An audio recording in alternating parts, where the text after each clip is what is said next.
রূপান্তর করার জন্য যা করা দরকার। এখানে দুইটা অংশ আছে, প্রথম অংশ এবং দ্বিতীয় অংশ। এখানে প্রথম অংশটা হচ্ছে পূর্ণ সংখ্যা এবং দ্বিতীয় অংশটা আছে ভগ্নাংশ। পূর্ণ সংখ্যাকে বাইনারি সংখ্যায় রূপান্তর করার জন্য উক্ত সংখ্যাকে পূর্ণ সংখ্যা 35কে বাইনারিতে রূপান্তর করি। 35 একটি পূর্ণ সংখ্যা, এটাকে যদি আমি বাইনারিতে রূপান্তর করি তো বাইনারি সংখ্যার যে বেজ আছে ওই বেজ দ্বারা ভাগ করতে হবে। 17 তখন হচ্ছে 35 34 35 থেকে 34 বাদ দিলে 1 যাচ্ছে।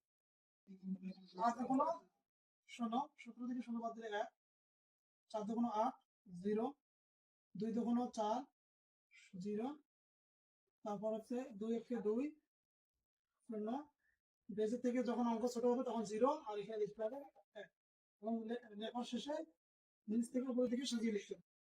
নিচ থেকে উপরের দিকে সাজিয়ে লিখতে হবে। তো 1 0 0 0 1 1 এবং ভগ্নাংশ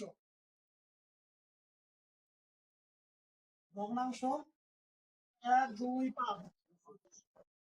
ভগ্নাংশ সংখ্যাকে বাইনারি সংখ্যা রূপান্তর করার জন্য বাইনারি সংখ্যার যে বেজ আছে সেই বেজ 2 দ্বারা গুণ করতে হবে। তো 5 দুগুণ 10 শূন্য হাতে কি হচ্ছে 1, 2 দুগুণ 4 5, 2 একে 2। দশমিকের পরের সংখ্যা আছে 1 2 3, এখান থেকে 3টা অঙ্ক বাদ দিলে এখানে থাকে 0। আবারও গুণ করি 2 0 0, 5 দুগুণ 10 শূন্য হাতে কি হচ্ছে 1, 2 দুগুণ 4 5।